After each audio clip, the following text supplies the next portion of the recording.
c'est tout très bien, je suis tellement contente de tourner cette vidéo aujourd'hui. Ça fait si longtemps, quasiment un an.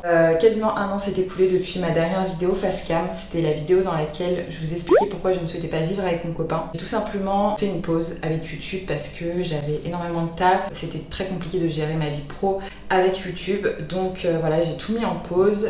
J'ai eu besoin de prendre du temps pour moi. Mais aujourd'hui ça va mieux. J'ai trouvé un équilibre. J'ai très envie de revenir sur YouTube avec un rythme régulier. Donc voilà, je vais essayer de faire une vidéo par mois, déjà ce serait pas mal. C'est un peu le challenge que je me suis lancé. Du coup, pour ce retour, je vous ai demandé sur Instagram si ça vous dirait que je fasse une petite FAQ autour des sujets type relations amoureuses, amitié, couple, sexualité, injonction sociale, pression sociale, et vous avez été nombreuses à me dire que oui. Suite à quoi j'ai ouvert une petite boîte aux questions. D'ailleurs, merci beaucoup pour les questions que j'ai reçues. Elles étaient vraiment hyper pertinentes, hyper intéressantes. Donc j'ai trop hâte d'y répondre. Et voilà, merci à toutes celles qui ont joué le jeu. On va commencer tout de suite avec la première question. Alors, j'ai sélectionné entre 10 et 15 questions. Je les ai sur mon ordi puisque je filme avec mon téléphone. Donc, première question, c'est un thème qui est revenu plusieurs fois. Je pense souvent que plus on est âgé, plus c'est compliqué de se faire des vrais amis. Pourquoi est-ce si difficile de se créer des nouveaux amis après 30 ans? Donc je pense aussi personnellement que plus on grandit, moins c'est facile de renouveler son cercle d'amis, de rencontrer des nouvelles personnes, parce que quand t'es enfant, tout le monde peut devenir ton ami. Jusqu'aux études supérieures, en vrai, tous les ans tu rencontres, tu changes de classe, donc tu rencontres des nouvelles personnes. Je dirais que c'est à partir du moment où tu commences à travailler que là ça commence à...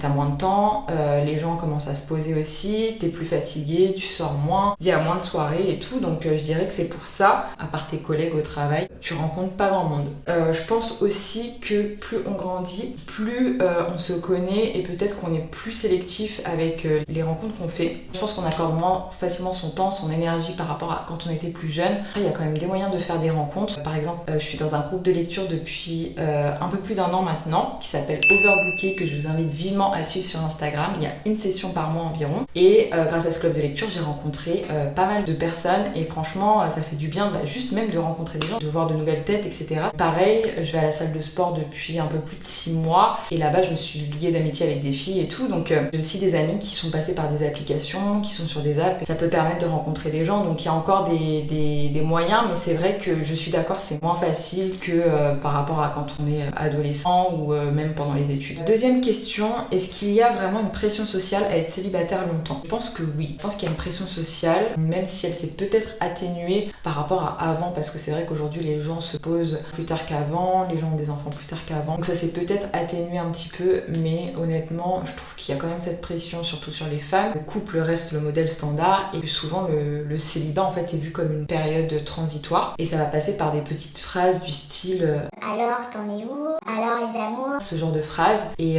j'en ai beaucoup parlé avec des copines qui sont célibataires par choix, qui ont déjà été en couple et qui ne veulent plus être en couple, ça les intéresse plus. Ils sont bien dans leur célibat et on leur demande tout le temps, on leur pose tout le temps ces questions. Je trouve que c'est des questions très intrusives, ça sous-entend que c'est pas un statut à part entière et que la personne, elle veut se poser, alors que c'est pas forcément le cas. Et les personnes qui demandent ça, pour moi, elles calquent un peu leur modèle de vie sur ces personnes en fait. Moi, personnellement, je demande pas à mes amies célibataires où elles en sont, sauf si je sais que cette pote a très envie de rencontrer quelqu'un, qu'elle cherche à se caser, auquel cas là je pourrais lui demander, mais sinon personnellement je pars du principe que si elle a envie de m'en parler, elle m'en parlera, et que voilà, c'est pas à moi de lui demander, parce que sinon justement ça peut créer une pression sur la personne. Autre question, être en couple et avoir des amis du sexe opposé. Il y a une autre personne qui m'a demandé mon avis sur les relations d'amitié homme-femme, donc je les ai mis ensemble. Pour moi c'est pas un problème, donc je vais pas épiloguer sur cette question, parce que je pense que l'amitié homme-femme est tout à fait possible et existe, donc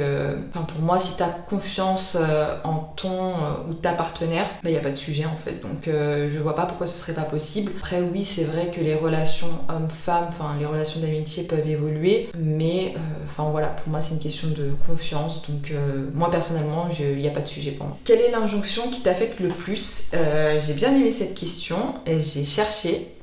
Et honnêtement, j'ai pas trouvé. J'ai pas d'injonction qui m'affecte particulièrement ou qui me fait vraiment souffrir, on va dire. Il y a des trucs qui peuvent me déranger, comme par exemple l'épilation, clairement. Ouais, je pourrais dire ça.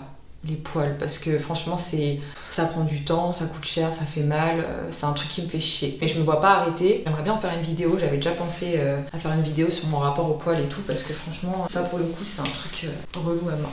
Autre question, crois-tu au polyamour? Si oui, comment penses-tu qu'il peut être géré? Donc, crois-tu au polyamour? J'imagine que c'est est-ce que je pense que le polyamour est possible? Je pense que oui. C'est pas quelque chose que j'ai expérimenté personnellement, mais j'ai écouté beaucoup de témoignages, de podcasts, regardé beaucoup de vidéos sur le sujet parce que je trouve ça hyper intéressant. D'après les témoignages que j'ai entendus, ça a l'air possible. J'ai même entendu des témoignages de personnes qui étaient de base ultra jalouses, hyper possessives et qui sont devenues polyamoureuses. Donc je pense que c'est possible. Après, comment peut-il être géré? Je pense que déjà, il faut quand même une grosse déconstruction pour se lancer dans le polyamour. Quand même aux antipodes de l'image du couple que nous vend la société.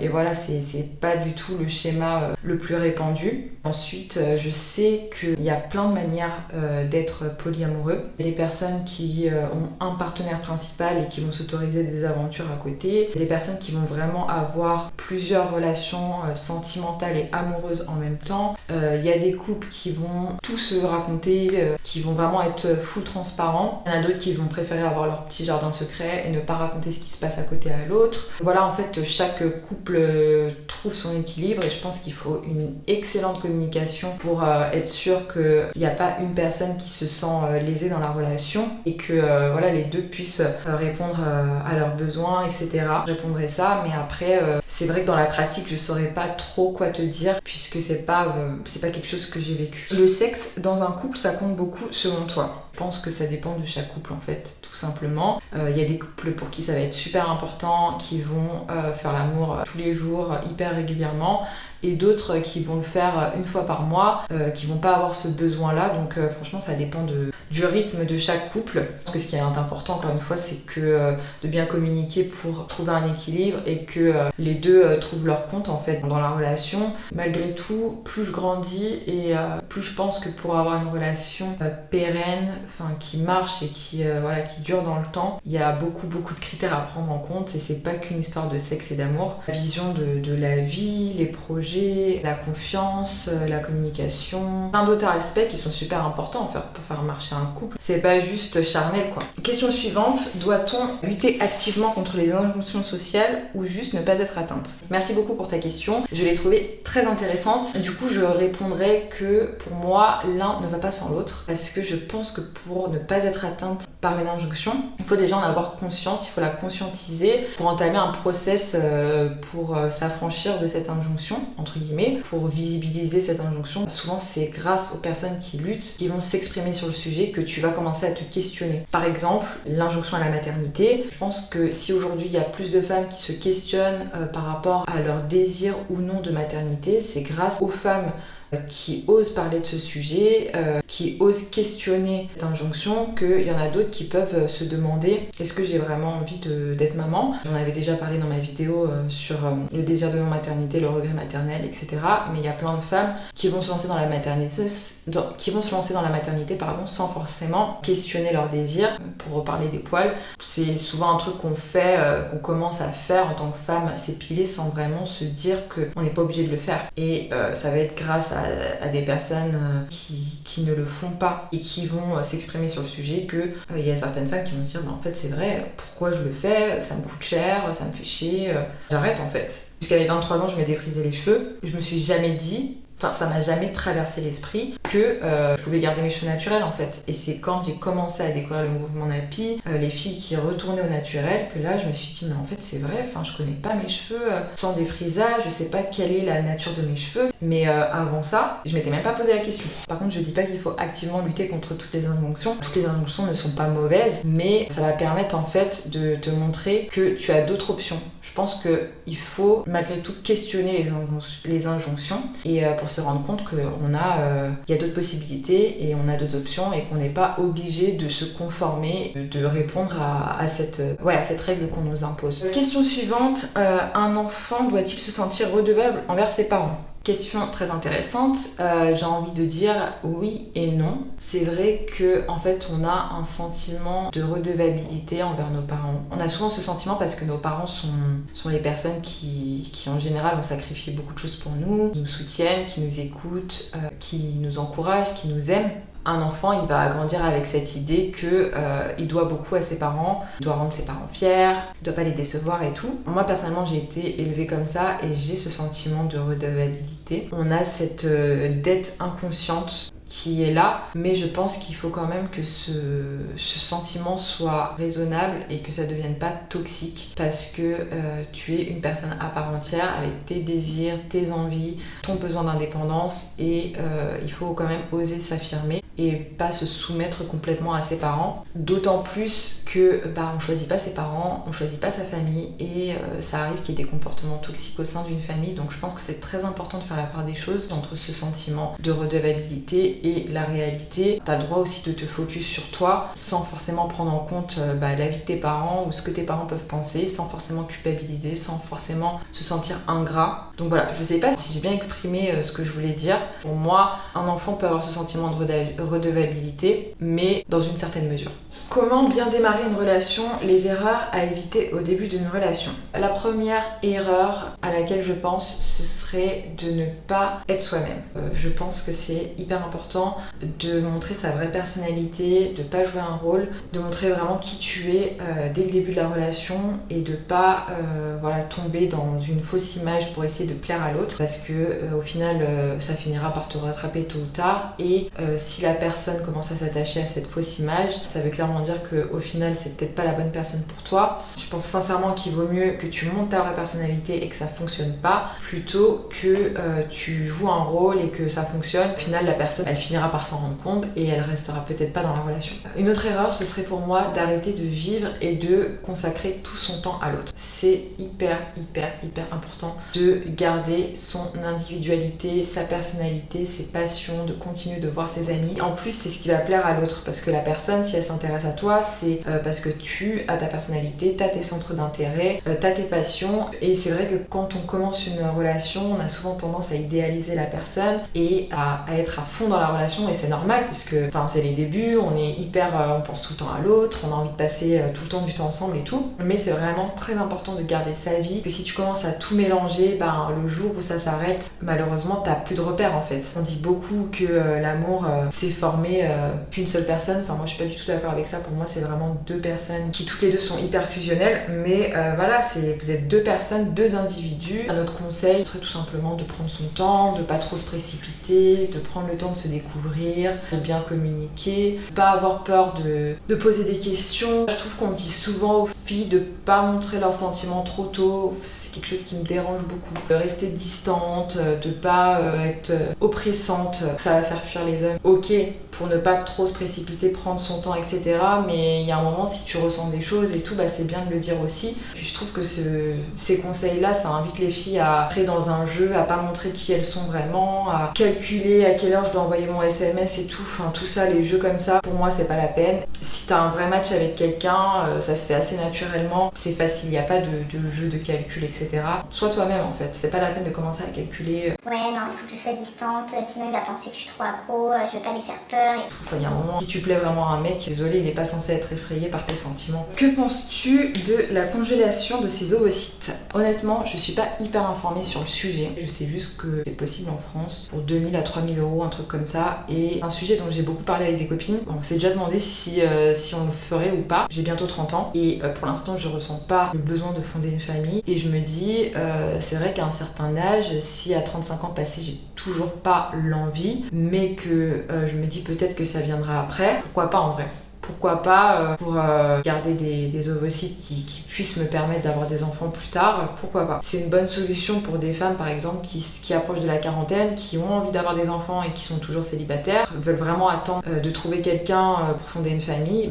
Je comprends tout à fait qu'elles fassent congeler leurs ovocytes et pour être sûre de pouvoir avoir des enfants même si elles sont au début de la quarantaine quoi. Si la science le permet, tant mieux. Et honnêtement, j'ai pas vraiment réfléchi au sujet maintenant parce que la question se pose pas trop pour moi actuellement, mais peut-être peut-être que dans 5 ans, je me retrouve célibataire, peut-être que j'y penserai. Donc je suis pas du tout fermée à cette option. Question suivante, le porno dans le couple, son impact, est-ce bien d'en regarder? Est-ce que c'est bien de regarder du porno quand on est en couple? Honnêtement, je ne pense pas que ça ait forcément un impact négatif dans le couple. Je pense que ça dépend de plusieurs choses. Ça dépend de la consommation, de comment c'est fait, de est-ce que c'est un tabou ou pas dans le couple. J'ai l'impression de dire ça à chaque question, mais chaque couple est différent et je pense que c'est totalement un sujet qui peut être abordé pour voir ce que l'autre en pense, quel est le rapport à la pornographie que chacun a, qu'est-ce que ça représente pour l'autre, qu'est-ce qu'il pense de ça. Il y en a pour qui ça peut poser un problème, il y en a d'autres pour qui ça va pas du tout être un problème, ils vont regarder du porno ensemble. Ce qui est important de retenir, c'est que le porno n'a pas pour vocation d'éduquer, que voilà, c'est pas la réalité, il faut pas se calquer sur ça. Ça peut devenir un danger si on se calque là-dessus, parce que c'est quand même des images qui peuvent être violentes, tout est